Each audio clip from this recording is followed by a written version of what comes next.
जय हिंद। देखिए 3 जनवरी के दिन अमेरिका ने वेनेजुएला पर आक्रमण करके और महज कुछ घंटों में इसके राष्ट्रपति भवन से इसके राष्ट्रपति निकोलस मादुरो को उठा के लेके चला गया और अभी निकोलस मादुरो अमेरिका के एक जेल में है। इनके ऊपर आरोप है कि ये वेनेजुएला के रास्ते और मैक्सिको के रास्ते वेनेजुएला होते हुए और यहाँ पर ड्रग्स सप्लाई करते थे। हालांकि ये बहाना है, अमेरिका में ड्रग्स जो आता है वो मैक्सिको से आता है, न कि वेनेजुएला से आता है। ये चुपचाप एक बहाना है। और दूसरा, अमेरिका में जो ड्रग्स है ये अमेरिका के कल्चर की वजह से, वहाँ पूरा दिन भर दारू गांजा सिगरेट पी के पीते रहते हैं। वहाँ तो बेटी बाप से पूछती है, father do you have any drink और वाइन। उसका बाप माई बैठ के शराब पी रहा है सर, तो उसमें ड्रग्स काहे नहीं पिएगा सर। तो ये तो अमेरिका का एक बहाना है। एक्चुअल में दुनिया में सबसे ज्यादा ऑयल रिजर्व वेनेजुएला का है, लेकिन इसका ऑयल जो होता है वो थोड़ा सा अशुद्धि उसमें ज्यादा, इसलिए इसको निकालना थोड़ा महंगा पड़ता है। तो अमेरिका की नज़र इस ऑयल पे है और यहाँ लिथियम का बहुत बड़ा भंडार पाया गया और सोना का बड़ा भंडार पाया गया। तो एक्चुअल अमेरिका इन भंडार पर कब्जा करना चाहता है और बहाना लगा देता है कि अमेरिका में ये ड्रग्स सप्लाई करता है, इसलिए वो इसके राष्ट्रपति को उठा के लाया गया है। और 2020 से जब लॉकडाउन चल रहा था उसी समय से अमेरिका राष्ट्रपति को उठाना चाहता था और यहाँ पर उसने एक बड़ा अच्छा गेम खेला।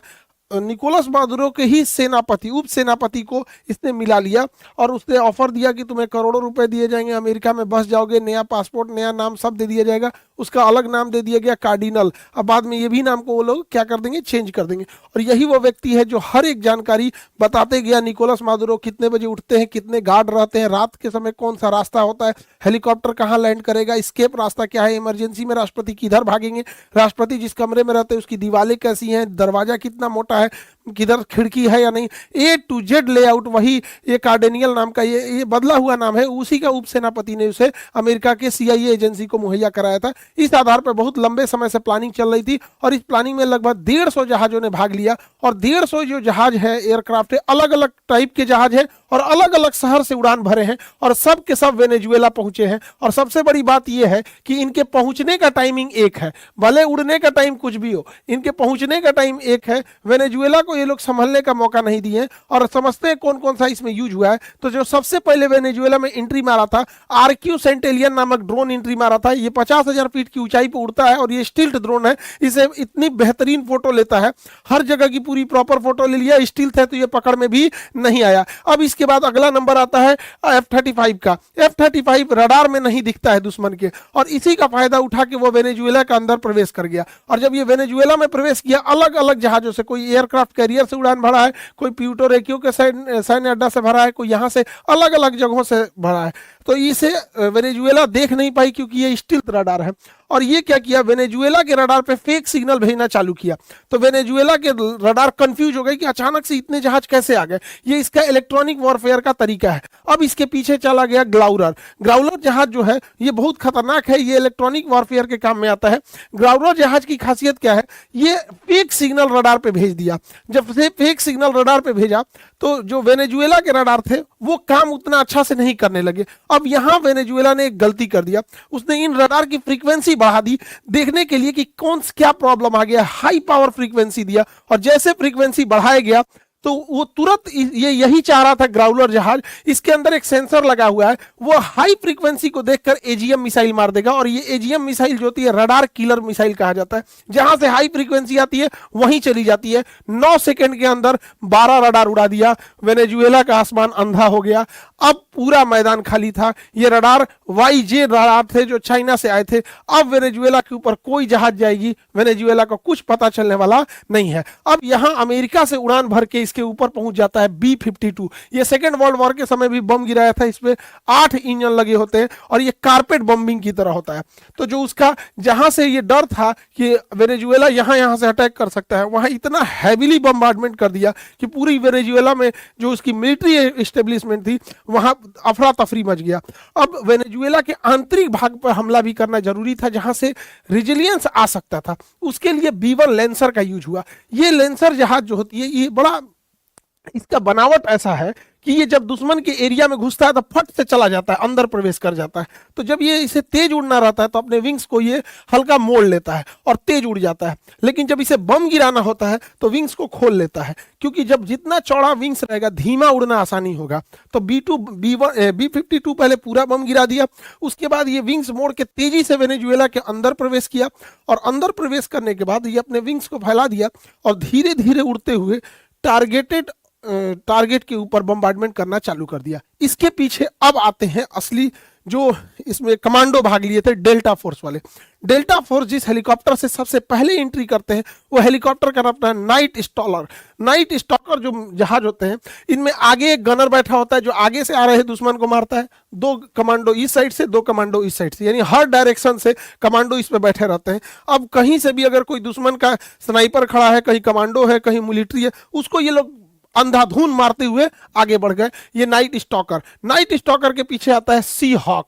सी हॉक की खासियत क्या है, इसके आगे गनमैन बैठे होते हैं, वो अगर कोई बचा हुआ है उसको मार देंगे और पीछे इनके खाली जगह होता है जहां पे ये कमांडो ड्रॉप भी कर सकते हैं। तो ये हमला भी करेगा और ड्रॉप भी कर देगा, ये दोनों का काम कर देगा। तो आगे नाइट स्टॉकर गया, पूरा साफ कर दिया, जो बचे हुए उसे सी हॉक साफ कर दिया। अब उसके पीछे आते हैं चिनूक हमला करने के लिए नहीं आया था, इसमें ज्यादा से ज्यादा सैनिक बैठ जाते हैं, ये गया था ड्रॉप करने के लिए। इसमें बीच से भी कोई सैनिक निकल सकता है और साइड से भी। और अगर मॉडुरो अगर मान के चलिए लेट जाते या कहते कि हम नहीं जाएंगे, या उन्हें चोट लग जाता तो कंटेनर में टांग के ले जाता सब, लेकिन उनको लेके जरूर जाता सब। अब तक आधे कमांडो वेनेजुएला के अंदर प्रवेश कर गए थे। इधर नौसेना बेस से वेनेजुएला की ओर और कमांडो की सप्लाई करने के लिए फास्ट हेलीकॉप्टर ऑस्प्रे का यूज किया गया। यह हेलीकॉप्टर और जहाज का मिश्रण है। जब ये उड़ान भरता है तो इसके विंग्स ऊपर होते हैं, और जब हाइट ले लेता है तो धीरे धीरे इसके विंग्स जो होता है आगे आना चालू करते हैं। इसके विंग्स ये फोल्ड होकर आगे आना चालू करते हैं और धीरे धीरे ये आगे चले आते हैं और ये उड़ता फिरता विमान हो जाता है। तो ये उड़ता हेलीकॉप्टर की तरह आ जाता है। तो जो बैकअप में जो आधे कमांडो थे उन्हें फास्ट लेके अंदर आए सब, ताकि वेनेजुएला पे ज्यादा से ज्यादा कार्रवाई किया जा सके। और वेनेजुएला का और कोई रडार काम तो नहीं कर रहा है, कहीं इससे कहीं पड़ोस से कोई मदद तो नहीं मिल रही है। तो अमेरिका के जो जहाज अंदर गए थे उन्हें भी रास्ता दिखाने के लिए कोई रडार होना चाहिए कि नहीं चाहिए, आखिर वो कहां से रास्ता देखेंगे। तो उनको लिए उड़ता फिरता रडार भेजा गया जिसकी क्षमता 400 किलोमीटर थी। इसे हम लोग हॉक आई बोलते हैं। हॉक आई ये USS जिराल्ड R4 पर ये खड़ा था। यहां से उड़ान भर के ये वेनेजुएला के ऊपर उड़ने लगा और ये वेनेजुएला के ऊपर उड़ते हुए उड़ता फिरता ये कमांड सेंटर हो गया, सारे जहाजों को कोऑर्डिनेट करने लगा। और वेनेजुएला के ऊपर ये 3 रडार ऑटोमेटिक अमेरिका उड़ता चलता फिरता रडार ले आके रख दिया। और जिराल्ड R4 ये कैरेबियन सागर में अपना लंगर डाले हुआ था ताकि कोई दुश्मन का जहाज या कोई चाइना या रसिया कोई बैक सपोर्ट इसे न दे दे। यदि वेनेजुएला की नेवी अगर हरकत में आती है तो वेनेजुएला अगर पनडुब्बियों को पानी में रखता है तो पनडुब्बी बड़े खतरनाक होते हैं, इन्हें साइलेंट किलर कहा जाता है। तो पनडुब्बियों को मारने के लिए अमेरिका के पास बोइंग का बनाया हुआ P-8I पोसाइडन जहाज है। ये जहाज में देखिएगा एक भी खिड़की वगैरह नहीं है, इसके अंदर बहुत सारे सेंसर लगे हुए हैं नीचे की ओर और इसके अंदर पूरा कमांड एंड कंट्रोल सिस्टम है। अगर कोई भी पनडुब्बी देख लेगा तो ये ऊपर से ही मिसाइल गिरा देगा। पानी के अंदर चलने वाली मिसाइलों को टारपीडो कहते हैं। ये वेनेजुएला के नौसेना को ध्वस्त करने के लिए इसे लगाया गया था। ये भी ऊपर से कमांड कर रहा था, एक और सी हॉक कर रहा था, हॉकाई, और ऊपर से ये अपना पोसाइडन जहाज उसकी निगरानी कर रहा था। और वेनेजुएला के सामने पूरी की पूरी अमेरिका ने नौसेना का बेड़ा खड़ा कर दिया था। ये फुल फ्लेजेड वार के लिए रेडी थे कि अगर वेनेजुएला की ओर से कोई एक्शन लिया जाता है तो यहाँ जितने जहाज हैं रेडी टू मूव है, सब में कॉकपिट में पायलट बैठे हुए हैं, सब उसकी नेवी खड़ी हुई है, पीछे उसके प्यूर्टो रिको, फ्लोरिडा और अन्य एयरबेस पे पूरी की पूरी मिलिट्री तैनात थी। हर जहाज में कॉकपिट में जहाज में पायलट रेडी थे कि अगर वेनेजुएला की ओर से कोई अटैक आता है तो इतना तेजी से ये हमला करेंगे कि पूरी इस्टेब्लिशमेंट खत्म हो जाएगी। वेनेजुएला को ये लोग संभलने का मौका नहीं देते। और जब ये पूरी की पूरी अंदर प्रवेश कर गए सब, तब असली खेल चालू होता है। पूरे वेनेजुएला को आइसोलेट कर दिया जाता है और वेनेजुएला पे होता है अब साइबर अटैक। साइबर अटैक जब होता है तो वेनेजुएला में जो पावर सप्लाई की जाती है और जो पावर ग्रिड होती है, इसमें भी तो कंप्यूटर लगा है और वो कंप्यूटर या तो माइक्रोसॉफ्ट का होगा या तो मैकबुक का होगा। उस कंप्यूटर पे अपडेट के नाम पे पहले ही एक मॉलवेयर भेज दिया गया था, वायरस भेज दिया गया था, जो एक्टिवेट करके पूरी लाइट सिस्टम को ही, मेन पावर को ही सप्लाई काट देता है, पावर ग्रिड से ही काट देता है। अब ये लोग कंप्यूटर से ऑन करते रहते हैं, कंप्यूटर में ऑन नहीं होता है, कंप्यूटर ही ऑन नहीं होता है। और चलाओ गूगल, माइक्रोसॉफ्ट, लैपटॉप ये लोग का बार बार समझाते हैं कि अपना स्वप्न अपना जब तक नहीं होगा तब तक दिक्कत होगा। पूरी शहर में, पूरे देश में ब्लैकआउट हो जाता है, पूरा शहर अंधेरा छा जाता है, किसी को पता ही नहीं चलता है क्या होता है।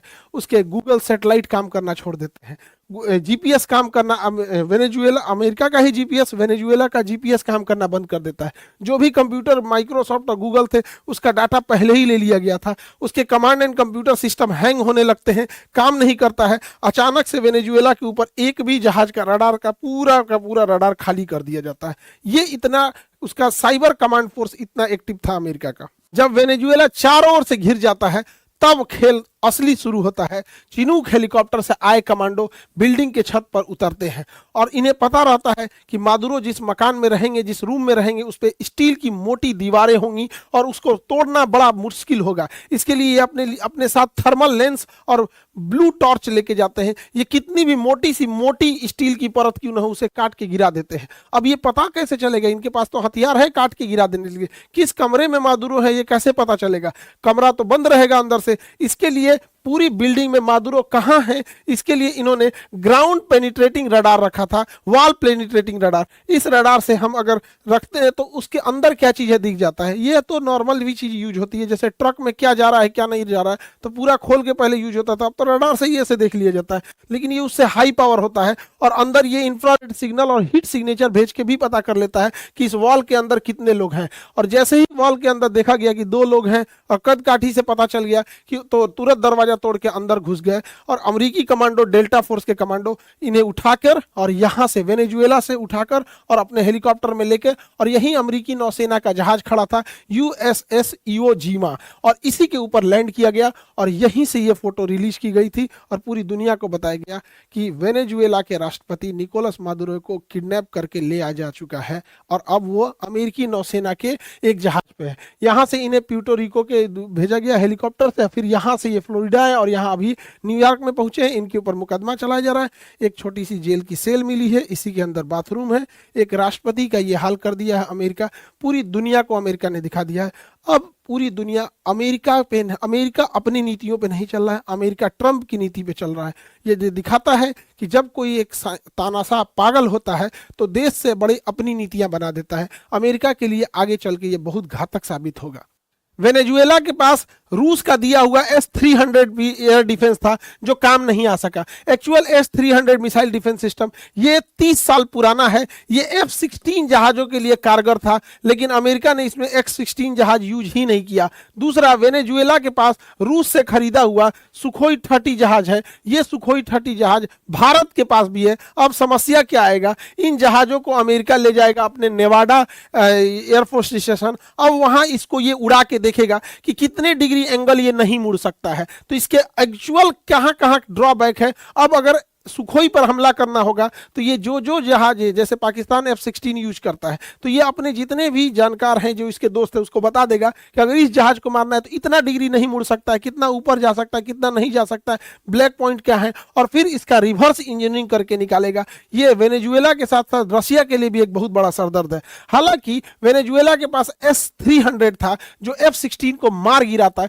इसलिए अमेरिका ने इसे यूज ही नहीं किया। अगर उसके पास S-400 था तो ये F-35 को भी पकड़ लेता, लेकिन उसके पास ये नहीं था, इसलिए अमेरिका यूज कर रहा है और कह रहा है देखो मैंने तुम्हारा पूरा एयर डिफेंस सिस्टम ध्वस्त कर दिया। अरे भैया, तुम F-35 लेके काहे नहीं घुस गए रूस में? और तुम्हारा जब केरल में खराब हुआ था F-35 काहे नहीं चले आए? S-400 का रडार F-35 को लॉक कर सकता है, ऐसा नहीं है। तो ये तो नॉर्मल देश को, और दुनिया का इतना बड़ा सुपर पावर बैकअप में रखा है नाटो, तो कोई भी देश उतना आगे जा सकता है। और हमारे देश को इतना ह्यूमिलिएट किया ये इंसान, पागल हो गया है ये।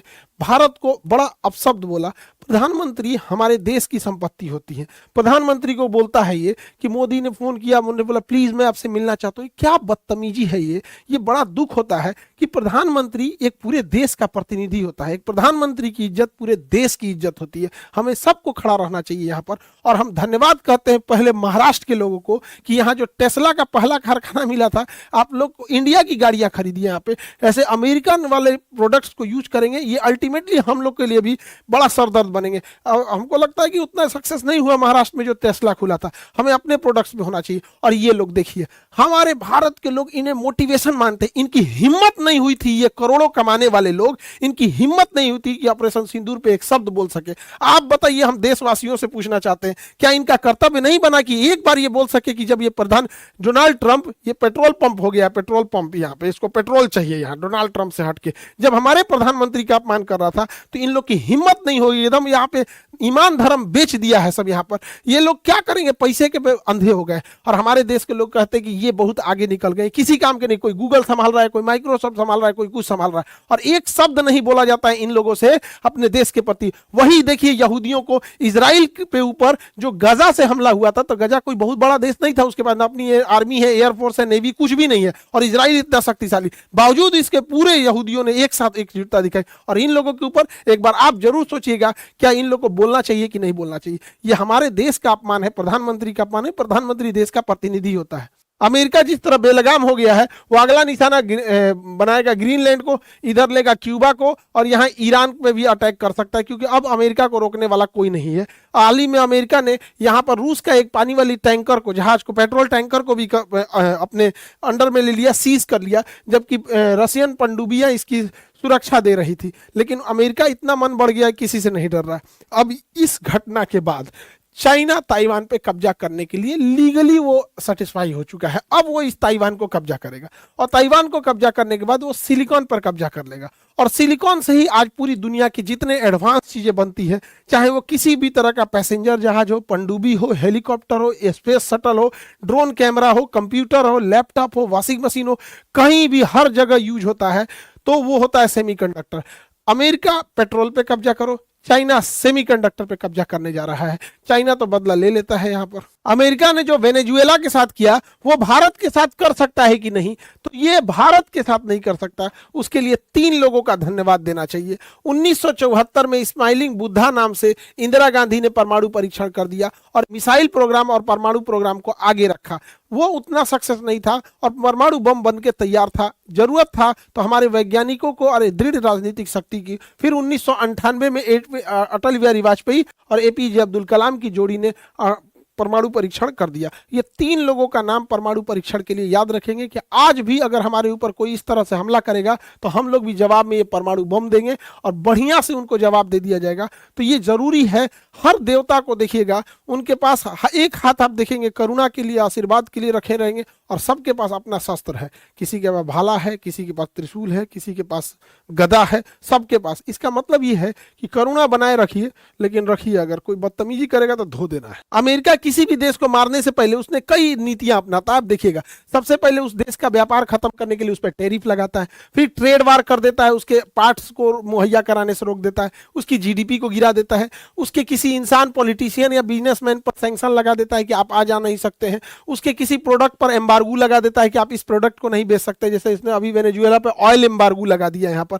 इस वजह से महंगाई बढ़ जाती है, इन्फ्लेशन बढ़ जाता है। और अमेरिका के पास सोशल मीडिया की ताकत है। इस सोशल मीडिया की ताकत से उसी देश की जनता को वो उग्र कर देता है, विपक्ष के नेता को नोबेल पुरस्कार दे देता है, और इसकी मदद से वो अंतर में ही गृह युद्ध का एक माहौल बना देता है। फिर यूएन में कहता है कि वहां लोकतंत्र खतरे में है, और खुद क्या करेगा, उस देश को चारों ओर से घेर लेगा, नौसेना से चारों ओर से, एयरफोर्स से, और अचानक एक दिन समय देख के हमला कर देगा। यही चाइना हमेशा से करते आया है। चाहे वो 2006 में सद्दाम हुसैन को भी ऐसे ही घेरा था, 2011 में गद्दाफी को, 24 में बशर अल असद को, सबने यही किया था कि डॉलर का पैसा इन्होंने पेट्रोल का पैसा डॉलर में न लेके रीजनल करेंसी में लेने का प्रयास किया था।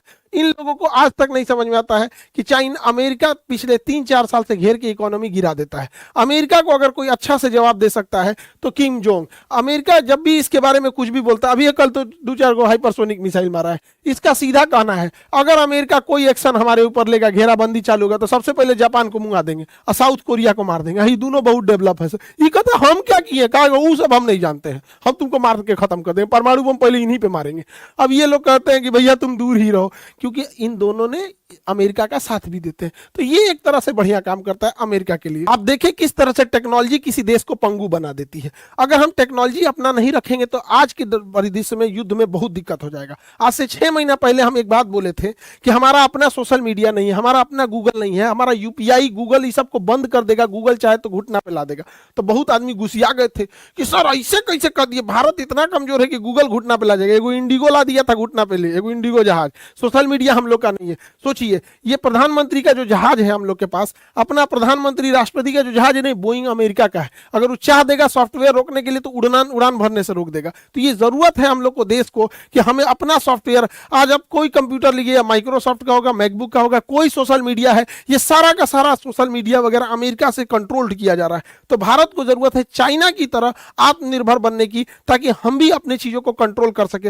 वरना इस तरह से लचर व्यवस्था रहेगी और हम लोग इस तरह से रहेंगे तो कहीं ना कहीं ये दुश्मन के लिए बहुत फायदा हो जाएगा। यही बात हम पहले भी समझा रहे थे कि अगर गूगल चाहे तो हमारे किसी चीज को रोक सकता है, क्योंकि उसके पास टेक्नोलॉजी और पावर इतना है। आप जीता जागता एग्जांपल वेनेजुएला पे देख लीजिए। आज से 6 महीना पहले कई आदमी, डिजिटल जोम्बी है सब, कुछ कुछ देखिएगा यूट्यूब पे, कुछ जोम्बी है सब। आप कोई अच्छा सलाह दीजिएगा देश प्रेम में ना, तो वो सब राजनीति प्रेमी है सब, ऐसे नहीं हो सकता है। अरे भैया, टेक्नोलॉजी उसकी रहेगी, वो कभी भी यूज कर सकता है। एक अपडेट के नाम पे कोई सॉफ्टवेयर भेजेगा, उसके अंदर क्या मालवेयर भेज दिया, क्या वायरस भेज दिया, कुछ नहीं बुझाता है। इसलिए जितना जल्दी हो समझ जाना है उतना ही अच्छा ही है। देखिए, आज जैसे 2026 में अमेरिका ने वेनेजुएला पर हमला करके वहां के राष्ट्रपति को उठा ले गया, ऐसे ही 1980 के दशक में अमेरिका ने 1979 में ईरान में भी पूरा हेलीकॉप्टर लेके घुस